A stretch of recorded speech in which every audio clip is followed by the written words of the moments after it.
I wanted to update something because I feel like in several weeks from now, I may like forget the symptoms or maybe downplay a little bit, but this first week is rough. It is rough.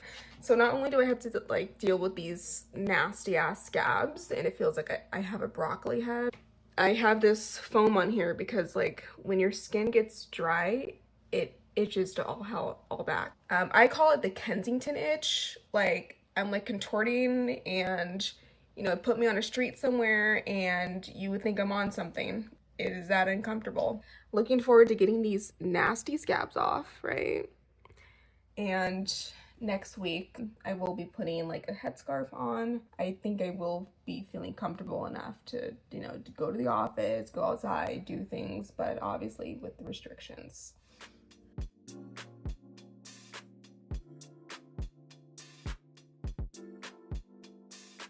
It's been 6 weeks and a bitch still bald.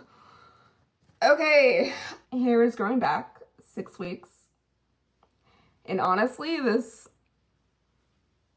probably stuff in my hair from like a combination of like aloe vera, ionized oil. But before I show you this other side of my face, I'm having a really hard time. So for the love of God, the fact that I'm showing this, please be nice. Because I'm hoping another 4 months from now, this will be a funny story. Hold your breath.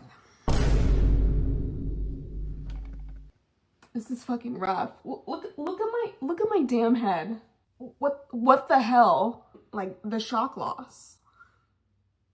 Something else, and I have a whole list of some shit I plan to say. This is the actual hairline. You know how perfectly straight that is? And I even have it on video. And Dr. Sita and the translator say she's like the hairline's going to be made like unevenly natural and graded. But no, that bitch is straight. That bitch is straight. And I'm really, really hoping 6 months from now, this will just be like a funny laugh, but no regrets. No regrets. New week, new wig. You ready for the reveal? Whoa! Wow! Quite some hair growth. Now, I noticed my hairline coming back in, I would say like a week and a half before my 3-month mark. And of course, given the last video from 6 weeks is how this side is doing, which it's made some recovery, but it's not perfect. It still needs some time, right? I'm still experiencing some numbness. My eyebrows, I will say, so I don't have any feeling of my eyebrows. And I stand strongly when I state that no way in hell do they fill in 500. But the thing is, I've had some really shitty microneedling before, and so that's why there's still some darkness on the tails of my eyebrows. It helps. We'll follow up in a few more weeks. We're officially at 4 months. Not too scary, right? I'm giving complete, I look like someone's auntie, but this is what we're looking like.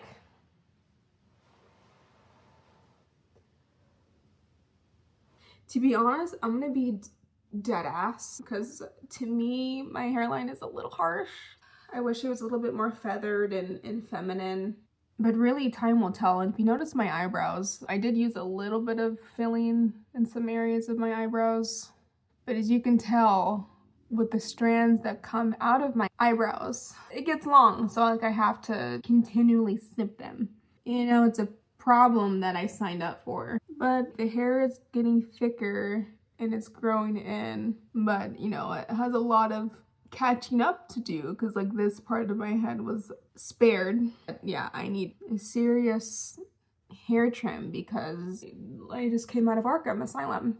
At 4 months, like there's still numbness. And I don't really know if this is necessarily a bad technique or just a lack of surgical planning or otherwise. But for the amount of grafts used, which it was not 250 for each eyebrow. I have hair that I didn't have before, but it's not nearly as like thick and lustrous as I would have hoped. Like there's still like some gaps.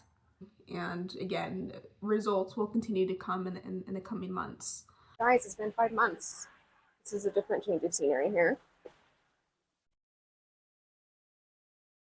This is what we're looking like. Now I don't have any makeup on my eyebrows other than just a little bit of filling right here that I've mentioned before. There's like a little bit of a gap, but they're a little bit in disarray, so I just need to do some trimming.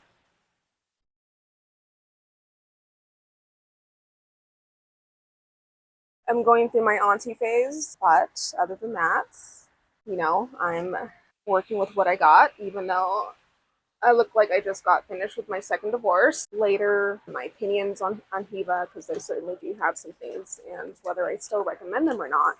I'm still going to be adamant from my thoughts 5 months ago when I had gone through this experience. Overall, I think Heva is a good compromise in terms of financial budget and what you want to achieve with a hair transplant, but do I think they're the best in the world? Absolutely not. And I don't think that anyone should have to go through some of the interactions that I had dealt with that were very, very unpleasant.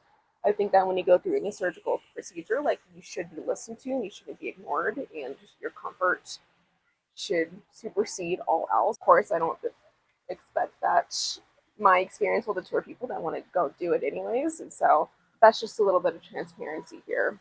And before I get going, I'm also going to plug in this outfit that I have on today throughout this video in Turkey, and then also here. I'm currently in Mexico City. I'm wearing some crocheted pieces from my mom. She has a brand called Low Peach, and if you'd like to buy any of her goodies, I recommend checking out her website in the description. Super cute, right?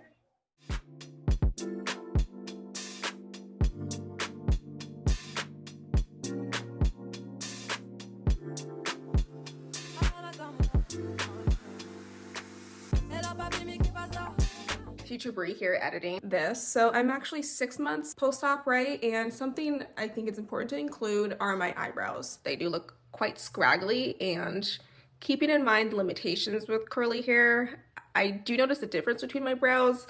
Like, when whatever they did on this side, the hairs come out more of my face at an angle, and it can look quite scraggly. This eyebrow, it's still scraggly, but it's a little bit more flush to my face, and now there could be limitations with my camera as well in capturing all of that. It's not cute. Before I went into surgery, I had eyebrows of a naked mole rat. I do have something now, but there's still gaps. Does it mean I regret going to Heva? I don't know. I could spend the rest of my life like trying to reach perfection, which I kind of don't. Maybe at some point I'll visit a doctor to fix it. But at this point, like, I just want to enjoy life. And so if it's a little scraggly, I'm going to deal with it. But if you're going to Heva because you want to get laid the fuck down, the answer is no.